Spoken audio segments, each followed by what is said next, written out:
Welcome to Grapes and Debates, a podcast where we'll uncork some incredible wine and debate varietals of issues within the restaurant industry, one glass at a time. And now, your hosts and owners of SoNapa Grille. The gang's all here. Yes. Can everybody hear? The band's back together. The band is back together. This is episode 99. I am so excited about episode 99. We're going to be drinking some really good wines for everybody out there. My name is Adam Barringer, founder of SoNapa Grille, here with my business partner, Chris Botting. Hello, everybody. Joe Bates. Joe, you made it. Hey, Good. Yeah, I drove too fast. No, you can never drive too fast. Yeah, well, but I'm here. And we have... You got here as fast as you could. As fast as legally possible. one of our wine club members, one of our fans of SoNapa, Richard England. Yes. Hey there. Thanks for And being here. the former executive President and or executive director of the Hub. Of the Hub. And here in New Smyrna Beach, we have, which I learned over the years of being mayor, we have such a vibrant arts community. I trying to figure out really what the arts community does for the city of New Smyrna Beach, but something as simple as the Images brings 45,000 people to town over the course of 3 days. The economic impact is in the millions. The amount of jobs that the arts supports is I want to say there's a... And it's a highly ranked arts show. Yeah, it is. It's climbed up through the ratings over the years. This was the version that they just had a couple of weeks ago was the 50th. Mm-hmm. ACA probably did the most for putting New Smyrna Beach on the arts map, if you will. I think the Hub started a good thing going when it opened in 2012. Canal Street was in pretty tough shape in 2012. Yeah. Yep. And the Hub, since it opened, we're coming up on 14 years, and we've had over 500,000 people through the front door. 500,000. Wow. That's great. Yep. Impressive. My daughter did one of your events. It was the high school kids that were designers, clothing designers. Oh, the Razzle Dazzle. The Razzle Dazzle. Yeah, she really enjoyed that. And what a great little program that is. So Yeah, we've managed in the last 12 months to develop a partnership with SCAD, the Savannah College of Art and Design. Yep. That's a big deal. It is a very big deal. Top 5 design school in the country. And they had never seen any program like what Razzle Dazzle is. So over the summer last year, they sent both an instructor and an admissions officer down to New Smyrna Beach to come and do a workshop in July with the kids who were in the program.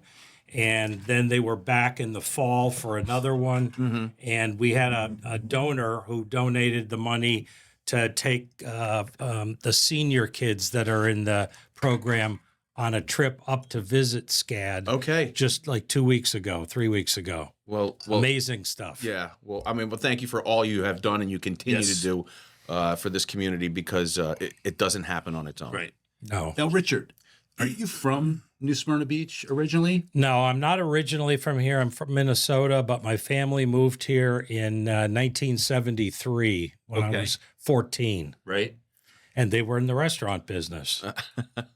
So at the time, What was the name of the restaurant? Do we know it? Yeah, Is it well, still not around? now. You Okay. don't. All right. But at the time, the restaurant that is today JC's Riptide on US 1 South, now Edgewater. Yep. At the time was in the county. It was called The Nice Place. Oh. Stupid name, but I think I remember Yeah. hearing about this place. yeah, they owned it until 1998. They didn't want to own it that long, but they did.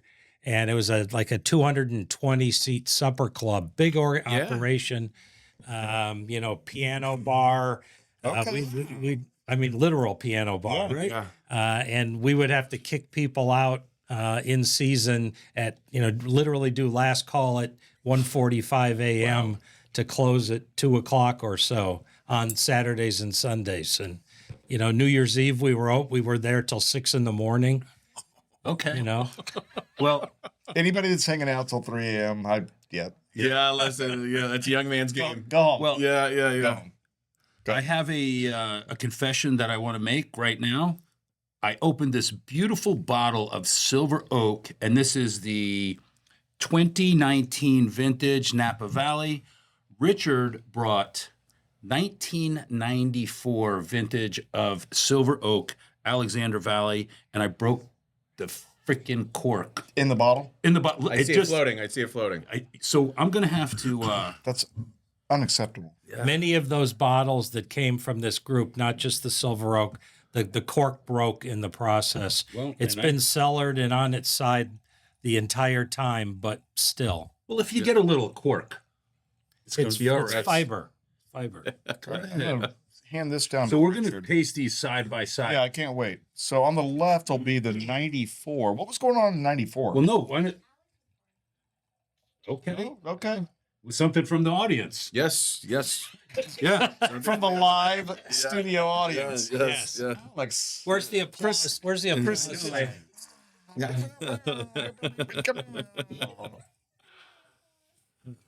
Now, Richard, as I'm pouring the current vintage, why don't you tell us about this 94 vintage and how you came to acquire it? Okay. So I had a good friend, Dennis Higginbotham, who I know you all know. Yes. And I don't remember when we started, but I had lunch with Dennis virtually every Tuesday for about 5 or 6 years. Wow. And he put us on to the piece of property.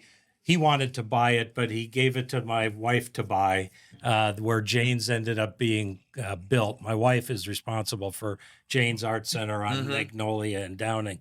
But he had collected a lot of wine over time, and he passed away sort of unexpectedly in, I think it was November of 2024. And they lived on Quayasissy, but they had a house in Sugar Mill, and Dennis had a couple of wine refrigerators in the garage. And after he passed, Ann Higginbotham, his wife, who's an artist at the Hub, she said, if you want any of this wine, come and take it. And I got nearly 2 cases of stuff that was approximately this old. And he had them just in the little wine cellar in the refrigerator in the garage. He had a generator, so it stayed cold. They went there when there was hurricanes. And, I took nearly 2 cases, and there was 9 or 10 bottles of Silver Oak 1994. I presume Dennis had bought a case at some point, probably not long after 94, and it just sat in the wine fridge that whole time. Wow. Waiting for the occasion. Waiting for the occasion. I got a bunch of those in my own cellar. Yeah. and you're like, oh, you know what? I'll just take this crap off your hands. I'm excited. To actually drink a 1994 vintage. I don't see a lot of kind of browning or that rust color. It's still got pretty deep ruby red color. You can see around the edges. But I'm picking up starting to get a little rust. kind of that barnyard smell that you get with older vintages. I get that on the nose. Wow. What do you think about decanting older vintages? I've heard mixed reviews on it. Mixed reviews. I'd say this is still gotta drinking open up. pretty good, right? I do. I find it. I haven't tasted the other Silver Oak that you opened yet, but my observation, this is like the 3rd bottle of this that I've opened out of what I got from Dennis.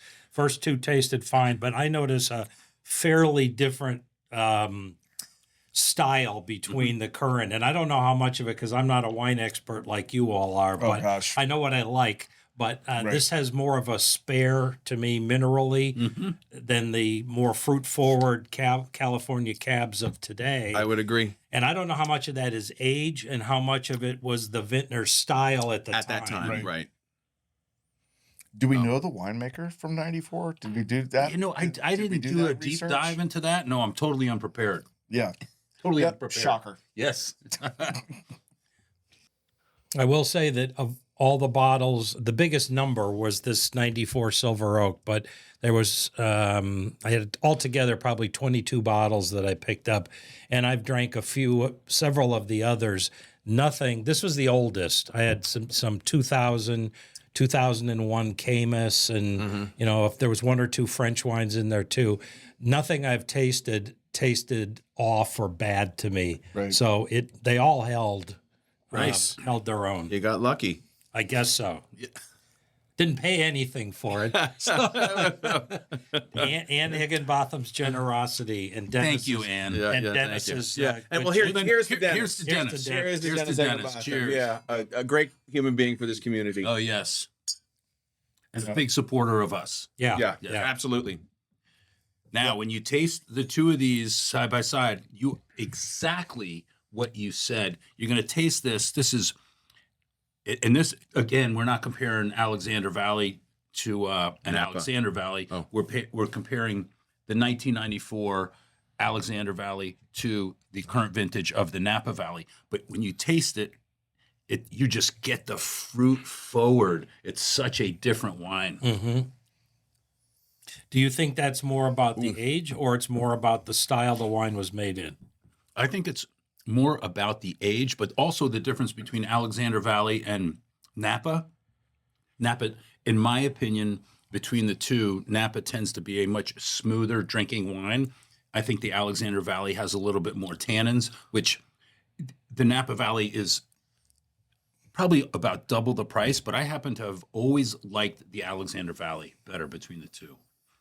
And I just think that this 94 is, I'm shocked at how good, I good it can is. tell you, no, the 94 is still giving great fruit up front. It's still kind of grippy on the mouthfeel. It's still holding up. You love that word. You have to Yeah. find a way to weave it into I every do. single podcast. Love that, but that's my way of saying this still has some mouthfeel. Yeah, some and it's still tannic, got yeah. some tannin. It has not. If it's softened, That's think it's that'll- do you think not that much. no. Do you think it'll be gone in 30 minutes? That the grippiness? Well, that's what I'm wondering. So I asked about the decanting though, and so certainly with corks over years there is some oxidation, Oxidation. right? Right. And oxidation in general is Is the bad death. for wine. Yes, the death. right? So decanting, what I've seen and heard, is better for young wines. Correct. Get some I've heard that oxygen too. into it. Where old wines, everybody wants to decant this old 30-year-old wine. Mm-hmm. No, don't It's do mellowed that. out in the Right. bottle. Leave it in the bottle. Right. It's already Unless you It's have done to all its decant work in it. the it's done bottle. for For sediment, work yeah. already. Yeah. I've had some of those, not even Right? anywhere near this old. That Right. I had to pour through a filter, a Yeah. mesh filter. Otherwise, I'd be chewing my wine. Yeah. Right. No, I think this is drinking great right now, right out of the bottle. Have you tried it will it? be interesting. Did you No, try it? nope. I love the color difference, though. I mean, just this deep ruby red. Right. You could And see you can just see the amber a Yes. little bit on the edges of this, right. the rust brick color almost. Yeah. You know, the descriptive words coming out of you. yeah, right? Wow. I know. I was thumbing through my wine dictionary. Wine slang. I don't have a wine dick. This is really good, and this is really good too. Would you say this is I'm going in after the Napa right now. okay? Let's because I could say that this is the shit. Mm. The 94 Alexander. On the SoNapa scale, On the SoNapa scale, the Napa, it's absolutely the shit. yeah. Yeah, absolutely the shit.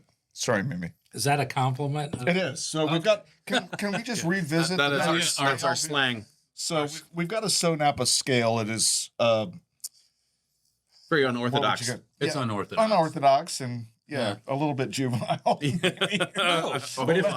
if a So wine we've is got- bad, it's dog shit. It's Okay. that's bad. Then sometimes you have a wine where it starts out, it's pretty good, but it ends bad. That's a shart. A shart. Okay. It's Wow. unexpectedly. Is the bad. whole rating scale excrement focused? Well, yeah, that's yes. that's we the like juvenile. fart jokes. That's the yeah. It's So comedic gold. middle of the road, middle tier is I can't even, I don't remember right now. we've got what is it? I don't know. But when a wine is And then good, it's the We've shit. got the shit, and then we've got the fucking shit, the fucking shit. which is top tier. Which is top tier. top tier. So, Yeah. So we're still fine tuning All right. our ratings. It's not quite accepted by Wine Spectator. Hasn't called us back yet. No, Yeah. they have not called us back. Yeah. They haven't asked us. James Suckling has not They reached didn't out want and us to be said, part of their. Can I use that? We should trademark it though. We should. We should absolutely trademark it. Okay. We'll get around This to that. is a special treat. No, this is. This is different. They're different. This is certainly more fruit forward right now. I mean, it's what, 6 years old in the bottle, right? So you're getting that big fruit, but it's balanced with the tannin. Mm-hmm. It would really be interesting to see kind of stylistically, these legacy vineyards, right? And the Caymuses of the world, and they've got a style. It almost doesn't matter, and this is not a dig to winemakers. We've got a house style. If you bring in a winemaker, I need you to kind of make it towards this house style. Right. And I think Silver Oak recreate. is one of those. And But it's one of the most iconic brands. If you have It Silver is. Oak on a menu and you want a nice bottle of wine, it's a very boom, Silver Oak. It's a layup. I don't need to. It's a layup. Right. You don't need to. right.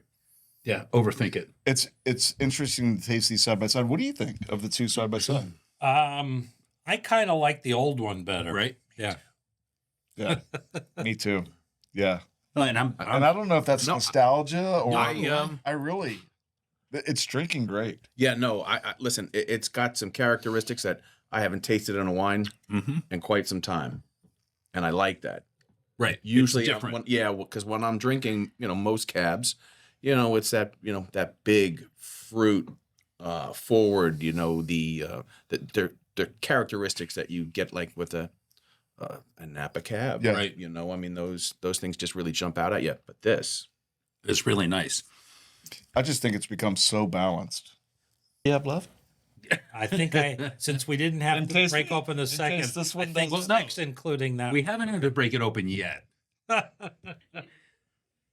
We happened to have visited Napa for a month last year, and we spent half a day at the Silver Oak tasting room in Alexander Valley. It was absolutely amazing. The property itself and just their approach to winemaking. Didn't she walk us through the vineyard? Yes, remember that? She had been there. I'm misquoting. So, and I, Maybe I don't 20 to remem- 30 years. I she's don't been remember there. the young lady's name. She was older than me, and she kind of found out who we were, and SoNapa, and you're out here visiting and hospitality, and she's like, "Let me show you this barn and kind of bottling facility across the vineyard." And so she takes us out through we've got a glass of Silver Oak in our hand. We're walking through the vineyard, and she pauses for a second, looks over at a vine, and takes off one leaf. That shouldn't be there. And we get just none of us. yeah, She didn't say anything. Just boop. That shouldn't be there, and kept walking. Like the attention to detail of this brand. Yeah. And she was really a hospitality leader for the brand, but has been there for 30 years and understands what they do. And those types of people, and it was just really a cool experience to be.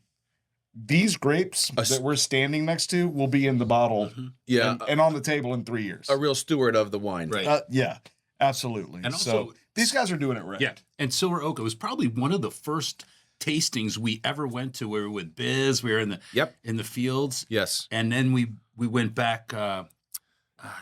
The year after, or a year two after, we went to, some of us went to Alexander Valley. Right. And some did not quite not. make it. I think your No. wife Yeah, I didn't make it derailed either. part Yeah, of that. Yeah, So, that we that's a podcast for a different day. That's Yeah. like how to navigate Napa without going to the emergency room. Yes. Yeah. Yes. Okay. In our studio audience, it's suddenly become aggressive. That green room has turned to red. Yeah. It's Did you really get a chance good. to get out to? Yeah, I've been out there probably a half a dozen Okay. times. And Yeah. Adam, you had put in your email, maybe we talk about how I came to get some passion about wine. And it's a very interesting story. Yeah, please. I had no wine palate until 2001, or no appreciation for good wine. And I had flown out to San Francisco for a conference on September the 9th of 2001 in San Francisco. The conference started on September the 10th. Got up in the morning for September 11th, and we all know what happened. Yes.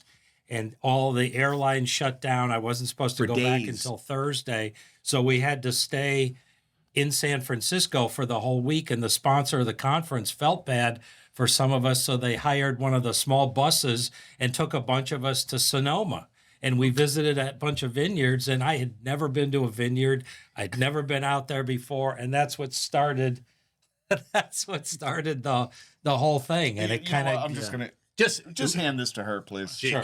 They want to try.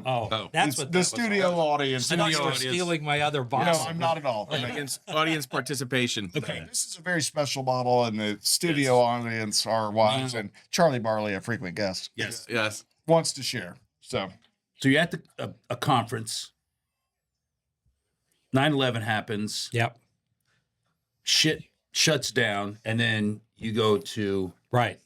The wine country. The conference host felt obliged to wow. do something with Right. us, and it honestly felt kind of weird going out and doing Enjoying. things enjoying anything when that was happening back in New York, and in Washington. And you were still in New York. At Yeah, that I time. was. Yeah, so it was wild, but I had never been to a vineyard before. I think we went to 4 or 5 of them over the course Do you of the day. remember? The only one I remember that stuck in my head was Schramsberg. Okay. So, because it's so different than everything. Right. Sparkling house, Exactly. And got the whole story from the Nixon's trip to China deal and the whole 9 yards, and the little video clip of Barbara Walters going, and Nixon served this to the Chinese.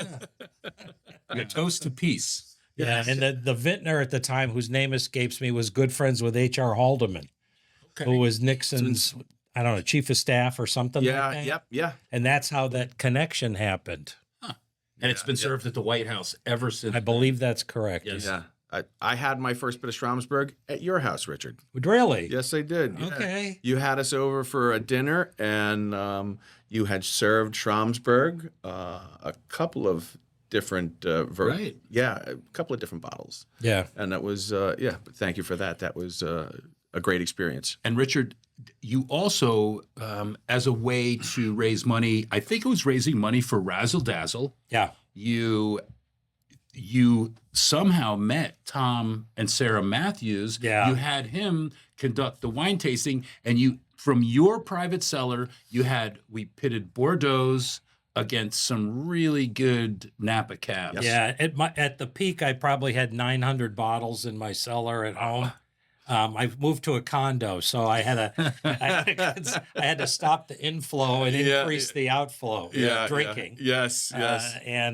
So I'm probably now down to like 300, but I think we had the BV Georges de la Tour. Yes. That was one of the ones we tasted. I don't remember if we had Chateau Ponte Canet. Might have been one of the Bordeaux that we tasted. We've done 3 of those wine tastings with Tom. Yes. And it was a pretty cool hook having the guy who was the editor of Wine Spectator. Is he for still so working long. on his skill level? Is he? He's coming around. He's up and coming. He's very low key though. Very okay. Oh man. Yeah, absolutely. And the fact that they're in our community 3 months out of the year, and we may be opposite when it comes to our wine ratings, but when you can connect around wine, You don't think as a passion. Tom says this wine's the fucking shit? No, he's a gentleman. He doesn't. No, seriously, he is. And Quintessential. He might be thinking it in his head though. Wow, this wine is. I bet he's got some different verbiage. yes, A broad he also- vocabulary. He started his career picking grapes in Bordeaux. I know. No, He told us about that. So he was on our last podcast, and just fascinating that it wasn't as if he set out to be the editor of a wine magazine. I mean, the wine magazine was a startup, and just to hear the story was really incredible. The fact that you had him conducting those tastings, Fundraiser, which the was the fundraisers, fundraising yes, purpose, was awesome. Very and neat. I will never forget. And I'm thinking, everybody has to have the same palate as me. We're drinking these wine. I'm like, this one is really good. It's a younger or it's a It's the shit. it was the shit. And I'm looking around. Everybody. We got it. Yes. He's adopted it. He's adopted it. But thinking that everybody has to like this wine because it was the best California wine that you had. And I'm looking around and maybe half the room had their hands up. And then Tom says, well, what about the Bordeaux's? And then the other half of the room. Right. And it was... they were all of those in the 3 different tastings. Every one of those wines was amazing. Yes. So it was, what do you prefer? Sure. Yeah. Yeah. And everybody's a little different in that regard. And it was very interesting for me to see that. And over the years, I have learned that everyone's tastes are different and preferences are different. Which way do you lean? I like world, new world. I don't know. I've been drinking a lot of Riojas lately. Okay. But I have obviously a lot of Cab. I'm almost exclusively a red wine drinker, though. But and I kind of go back and forth. I've got some great old Brunellos too. Oh. We were out to dinner with Sarah and Tom last Friday night, and we took a bottle of 2010 Chateau Montrose, which was in the Judgment at Paris tasting. Which is, as you pointed out in one of your recent podcasts, coming up on the 50th anniversary. Yes. I don't know if you remember, I did a recreation of that also to benefit the hub in 2016 on the 40th anniversary. Okay. Did you really? Yeah. So I was stupid. I spent. Was it all from your private? No. I went. Okay. A little bit was. But okay. I went out and bought it, and I spent more buying wine than we raised. But the cost came out of my pocket, and the admission price, if you will, went to the hub. Sure. So, but we had gotten a guy. I got to stay blind to it too. Okay. I hired somebody to do the wine so that, and we picked the American wines again. Wow. I didn't have every single wine, but we had a representative, Mouton Rothschild and Montrose and Sterling, the SLV, Stag's Leap SLV, and the Heights Cellars. Yeah, Stag's Leap, not Sterling. Right. I'm sorry. Yeah. Which that kind of leads us into one of the things that I wanted to talk to you about. You've been very active with the hub. You were the executive director. You've had a very successful career coming back to New Smyrna from Atlanta, Georgia. Very successful career in finance. Yep. And you and your wife come back, and she's very active in the arts, and you got involved with the hub and took over as executive director. And here we are 14 years later, and you're now looking to expand. Yeah, we are. So I joined the hub as at that time, president in the the middle of November of 2016. So they'd been open 2-3 years at that time. Sally Mackay, another former mayor. Right, my predecessor. Yes, Adam's predecessor.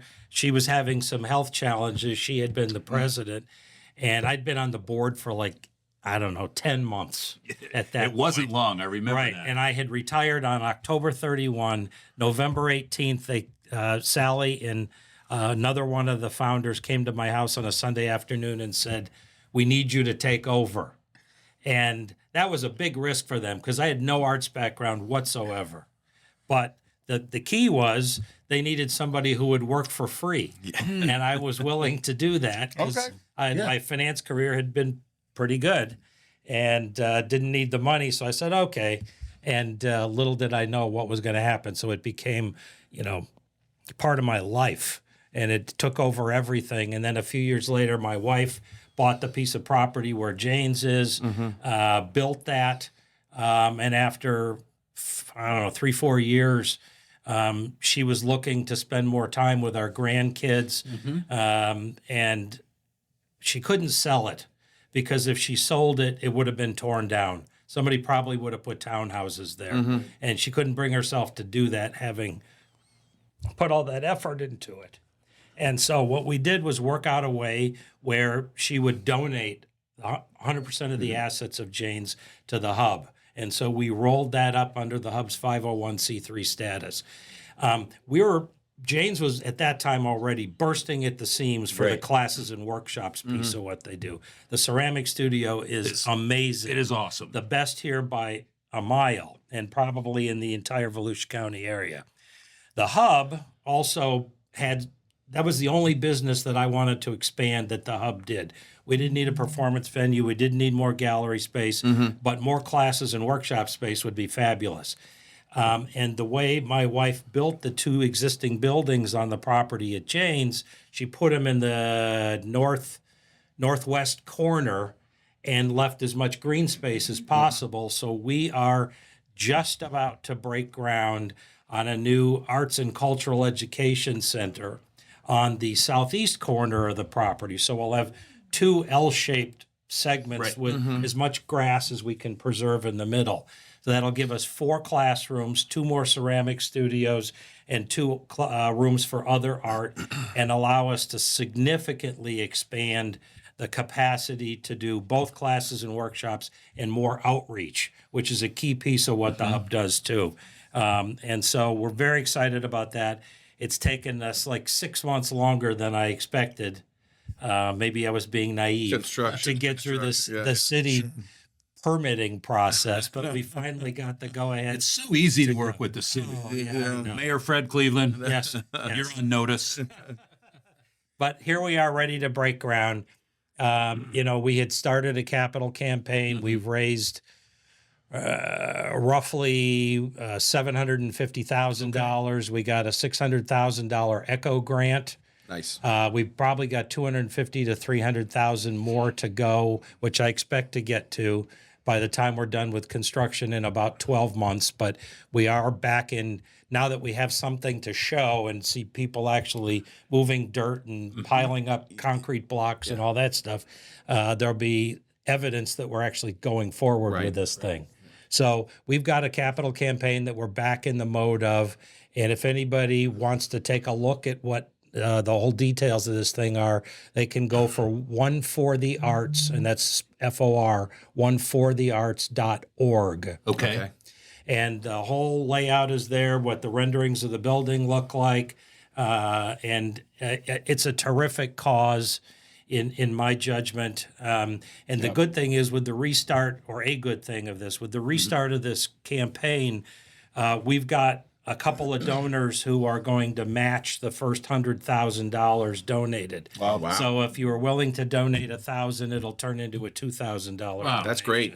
So we got a little ways to go, but I have no doubt that we'll get there. But our goal is to turn New Smyrna Beach into a regional arts education destination, so that we have the chops and the breadth and the depth of the offering on the arts education side to draw instructors from further away, and then students from further away. There's a whole slew of like regional art education facilities dotted around the country.